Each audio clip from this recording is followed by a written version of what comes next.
Hey guys, कैसे हैं आप सब। और इस वीडियो में मैं आपको बताने वाला हूँ कि मैं किस तरह से आईपैड में नोट्स क्रिएट करता हूँ। मैं आईपैड को यूज़ करते काफ़ी टाइम हो गया, मुझे 2 से 3 साल हो गए हैं अप्रॉक्सीमेटली। एंड मैं इसे गेट की प्रिपरेशन के लिए भी यूज़ करता था। And currently I am doing my PhD।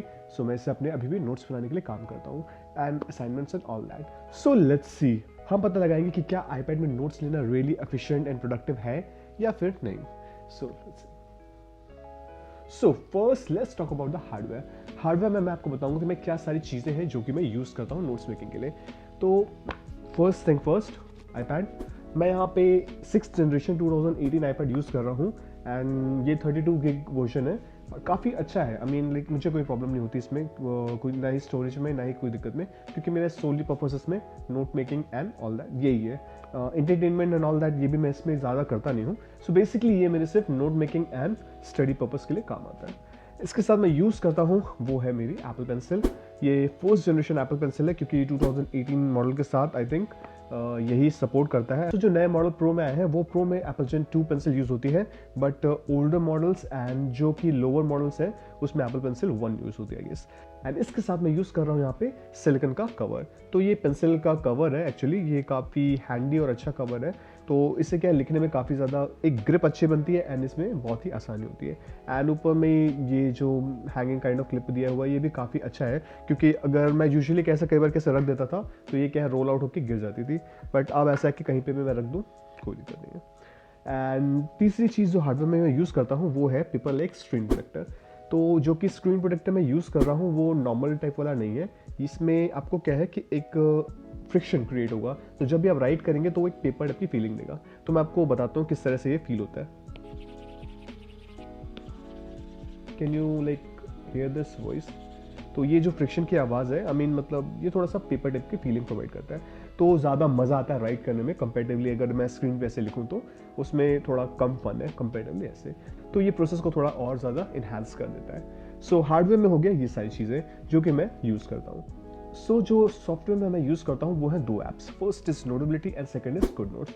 दोनों ही बहुत ही पॉपुलर एप्लीकेशन है, आपको ऐप स्टोर में हमेशा ये टॉप में मिलेंगे। इसको यूज़ करने का तरीका मतलब किस तरह से है, अब ये भी मैं अपने क्या वर्क के हिसाब से डिवाइड करके रखा है कि कुछ काम है मैं नोटेबिलिटी में करता हूँ और कुछ काम है वो मैं गुड नोट्स में करता हूँ। तो इसलिए मुझे दोनों की ज़रूरत पड़ती है। आई मीन मैंने पहले ट्राई किया था नोटेबिलिटी, देन मुझे लगा कि नहीं, आई मीन इसकी भी ज़रूरत है, तो मुझे गुड नोट्स भी लेना पड़ा। दैट्स वाई मैं दोनों यूज़ करता हूँ। दोनों ही पेड एंड अच्छे सॉफ्टवेयर हैं, but it depends on the usage कि आपको किस तरह से यूज़ करना है उसे और किस तरह से आप इससे आउटपुट। जब मैं गेट की प्रिपरेशन कर रहा था तब मैं यहाँ पे गेट्स के जो क्वालिफाइड नोट थे वो बनाता था। क्लास नोट्स नहीं बनाता था क्योंकि मैंने ऑलरेडी कोचिंग कर रखी थी, तो उसके बाद मैंने शायद आईपैड लिया था। देन मैं वो जो नोट्स ऑलरेडी बने थे उसको स्कैन करके या तो यूज़ करता था, या फिर मैं मतलब कुछ नोट्स है जो शॉर्ट नोट्स है मुझे क्रिएट करना पसंद है तो मैं वो बनाता था। यहाँ पे जैसा अगर देखेंगे आप तो ये क्या है, पूरा डिवाइडर का सेक्शन है। देन यहाँ पे मेरे इंजीनियरिंग वाले नोट्स, तो ये सारे सब्जेक्ट्स हैं एंड ये सब मैं यूज़ करता था। अगर मैं आपको दिखाऊँ तो किस तरह से मैं नोट्स बनाता था इसमें, तो लेट्स सी। तो आप इसमें ये देख सकते हैं कि लाइक ये मेरे मॉस्कैप के नोट्स हैं। देन कुछ डायोड्स की काइंड ऑफ ये शॉर्ट नोट्स हैं। तो इसमें लाइक आपको इमेज ड्रैग एंड ड्रॉप करना, ये करना and comments and all that, जो छोटी छोटी चीज़ें जो आपको कैसे चीज़ें मिल जाती है, तो वो सब आप इसे वो करके कंपाइन करके बना सकते हैं। तो ये काफ़ी अच्छा एक्सपीरियंस है। और कई बार क्या होता था कि जैसे कि मेरे पास ऑलरेडी नोट्स अच्छे होते हैं, बने बनाए, मतलब ऑलरेडी अगर उसमें लिखा हुआ मैंने ऑलरेडी शॉर्ट नोट्स क्रिएट कर रखे हैं, तो दोबारा टाइम वेस्ट करने का कोई सेंस नहीं बनता है। तो कई बार मैं क्या करता हूँ कि उसी को स्कैन करके एंड इम्पोर्ट कर लिए, देन क्या है आप चाहो तो इसके ऊपर भी लिख सकते हो, तो कोई इसमें कोई इश्यू नहीं है। तो ये भी एक तरीका था। तो मैं इससे क्या करता था, सारे नोट्स को मैं पूरा डिजिटाइज करके यूज़ करने के लिए कोशिश करता था। और कुछ नोट्स ऐसे होते थे कि जो आपको ट्यूशन प्रोवाइडर की तरफ से मिल जाते थे, तो कुछ नोट आपको ऑलरेडी मिल जाएंगे। तो कुछ नोट्स हैं जो आप यहाँ से भी इसको प्रेफर कर सकते हो, तो इससे भी आप स्टडी करना चाहो कर सकते हो, इसके ऊपर भी आप मार्किंग करना चाहो। तो ये सारा काम यूजुअली मैं इस तरह से प्रेफर करता था नोट्स एंड सी सारी चीज़ों के लिए। नेक्स्ट जो चीज़ है जिसके लिए मैं इसे बहुत ही ज़्यादा एक्सटेंसिवली यूज़ करता था वो है क्वेश्चन सॉल्विंग के लिए। तो आप क्या अगर नॉर्मली जैसे क्वेश्चन को सॉल्व करोगे तो क्या होता है कि आप कहीं रफ पे सॉल्व कर रहे हो एंड ऑल दैट, एंड उसके बाद फिर वो गुम जाता है कहीं पे भी, अभी हमें कभी मिलता नहीं है। तो हमें सॉल्यूशन देखने में हर बार दिक्कत होती थी और मेरे साथ ये कई बार होता था। मैं मोस्टली क्या है, कई बार कोशिश करता हूँ कि हमेशा अगर मैं कुछ बुक या फिर कुछ जो भी है उसी में सॉल्व करूँ, ताकि इधर उधर मुझे ज़्यादा वो ना करना पड़े। लेकिन कई बार ये पॉसिबल नहीं होता है, बट थैंक्स टू दिस, इसकी वजह से ये पॉसिबल है। तो आप क्या चाहो तो मतलब पूरा पेपर इसमें इंपोर्ट करके देन आप चाहो तो इसी में सॉल्व करना शुरू कर दो। आपके पास पेजेस की लाइक अवेलेबिलिटी बहुत है, आप कमेंट्स करके यूज़ कर सकते हो एंड ऑल दैट। तो वो सारी चीज़ें इसमें काफ़ी अच्छे से अवेलेबल है। तो जैसे कि अगर देखें आप क्वेश्चन है, क्वेश्चन को आपने सॉल्व किया एंड यहाँ पे फलाना ठिकाना आपने सॉल्व किया, देन जो भी इसका रिस्पेक्टिव आंसर आपने लगाया एंड ये मार्कअप ऑलरेडी रहेगा। इवन आप चाहे तो फिर इसे एक्सपोर्ट करना चाहे PDF में, देन आप इसे निकाल के कर सकते हो। तो इस चीज़ के लिए काफ़ी ये हैंडी हो जाता है। I mean it is according to me बहुत ही अच्छा, it does the job very well. तो ये बहुत ही अच्छा था। नेक्स्ट जो चीज़ है जिसके लिए काफ़ी हैंडी हो जाता है इसे यूज़ करना, वो है हमें कि नोट्स को इंपोर्ट करके एंड देन उसे स्टडी करना। तो अगर मैं यहाँ पे नोट्स को इंपोर्ट कर लेता हूँ तो इसमें मतलब स्टडी करना भी काफ़ी आसान है एंड ऑलरेडी आपको चीज़ें रिटर्न मिलती हैं। देन आप चाहो तो कमेंट करना, कमेंट से वो आप पूरा वो कर सकते हो। तो कई बार क्या है कि मैं मतलब ऐसे नोट्स क्रिएट कर लेता हूँ, देन आप इसमें हाईलाइट कर लेना एंड जो भी आपको एडिशनल आपको चीज़ें ऐड करनी है वो सारी चीज़ें भी आप इससे ऐड कर सकते हो। तो ये बहुत ही आसान हो जाता है एंड मेरे हिसाब से काफ़ी ज़्यादा काफ़ी एफिशिएंट है। रादर देन अगर आप चाहोगे कि अगर आपके पास मिला नोट्स देन उसका प्रिंट कराओ, प्रिंट कराने के बाद देन उस पर मार्किंग करो, देन उसे रखो, देन मेरे पास ऐसे कितने सारे हज़ारों नोट्स हैं जो कि ऐसे ही बस पड़े हैं और वो नो यूज़। आई मीन वो कहाँ है, क्या है, कहाँ है, उसमें ढूंढना वो सब पॉसिबल नहीं हो पाता है। तो बट लेकिन अब ये मैनेज होना काफ़ी ज़्यादा आसान हो चुका है। तो मैं इसे अभी भी इसे बहुत ही एक्सटेंसिवली इसे यूज़ करता हूँ इस पर्पज़ के लिए, मार्किंग एंड ऑल दैट। तो ये था, मैं कुछ इस तरह से इसे गेट के लिए प्रिपेयर करता था। Right now I am doing my PhD। तो मैं PhD के लिए किस तरह से करता हूँ, इसमें मैं अपने क्लास नोट्स बनाता हूँ, देन मैं इसमें काइंड ऑफ फेयर नोट्स बनाता हूँ एंड इसमें मैं असाइनमेंट्स बनाता हूँ। तो ये सारी चीज़ें मैं यूजुअली इसमें सॉल्व करता हूँ। तो क्लास नोट्स के लिए मैं क्या है, गुड नोट्स यूज़ करता हूँ। तो यहाँ पे क्या है, जैसे हो गया कुछ भी टॉपिक्स अगर मैं लेता हूँ, टॉपिक्स लेने के बाद लाइक सारी चीज़ें जितना भी हो गया है एंड ऑल दैट चीज़ें उसको मैं प्रॉपर उसमें नोट्स क्रिएट करके रखना एंड वो सारी चीज़ें। तो इसके लिए मैं क्या है गुड नोट्स मतलब मैं ज़्यादा एक्सटेंसिवली यूज़ करता हूँ एंड कुछ काम के लिए मैं नोटेबिलिटी भी यूज़ करता हूँ। तो नोटेबिलिटी में अगर जैसे मैं आपको दिखाऊँ तो इसमें क्या कुछ फीचर्स हैं जो एक्स्ट्रा आपको मिलते हैं, जो कि मैं आगे आपको प्रॉपरली पूरा बताऊँगा कि दोनों में एक्चुअली डिफरेंस क्या है, कि मैं क्यों कब इसे नोटेबिलिटी को यूज़ करता हूँ एंड कब मैं गुड नोट्स को यूज़ करता हूँ। तो मैं आपको दोनों में डिफरेंस बताऊँगा।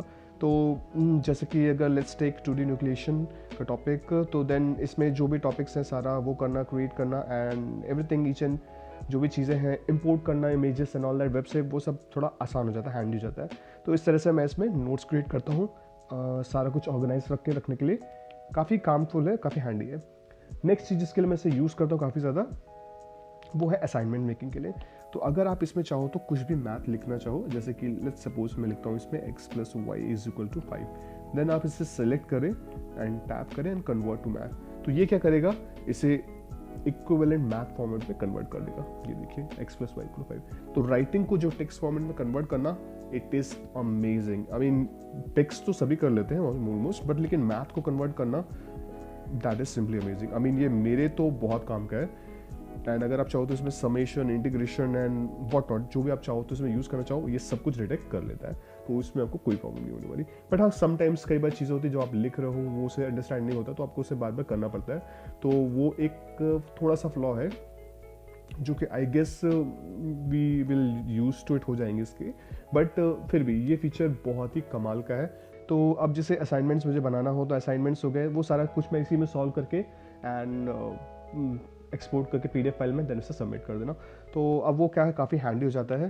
तो देन ये सारे कामों के लिए काफ़ी ज़्यादा ये ईजी है।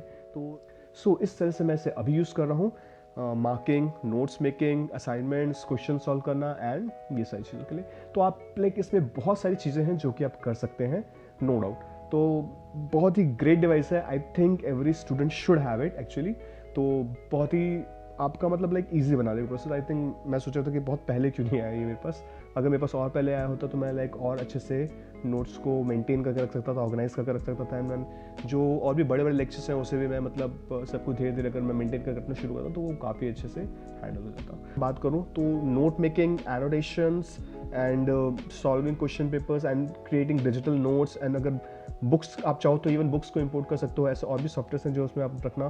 तो किस तरह से मतलब लाइक आसान हो जाता है सारी चीज़ों को रखना, ऑर्गेनाइज करना, एंड इट जस्ट लाइक क्या है, एंड बस एक छोटा सा डिवाइस है एंड इसमें आपकी सारी चीज़ें अवेलेबल है। तो कितना हैंडी हो जाता है, कितना काफ़ी ज़्यादा यूज़फुल हो जाता है कंपेरेटिवली अगर आप bulk and bulk of books देखेंगे, अगर आपके पास होगी तो उसे आप लाइक पाइल करते रखते जाएंगे एंड उसे फिर लेके ट्रैवल करना, हर जगह ले जाना भी पॉसिबल नहीं होता। So this is the device to go for and I don't think so कि इसका कोई कंपटीशन अवेलेबल है कि जो अदर मैन्युफैक्चरर्स हैं वो भी मतलब इस काइंड ऑफ डिवाइस क्रिएट कर रहे हैं with that efficiency.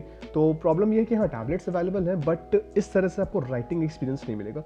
Writing experience इसका फिनोमिनल, आई मीन मतलब कोई दिक्कत नहीं होगी आपको, जैसा पेन पेपर में ऐसा आप लिखते हैं एज इट इज आप वैसे ही लिखे, कोई इशू नहीं है। तो so that's it guys, that's how I prepare my notes.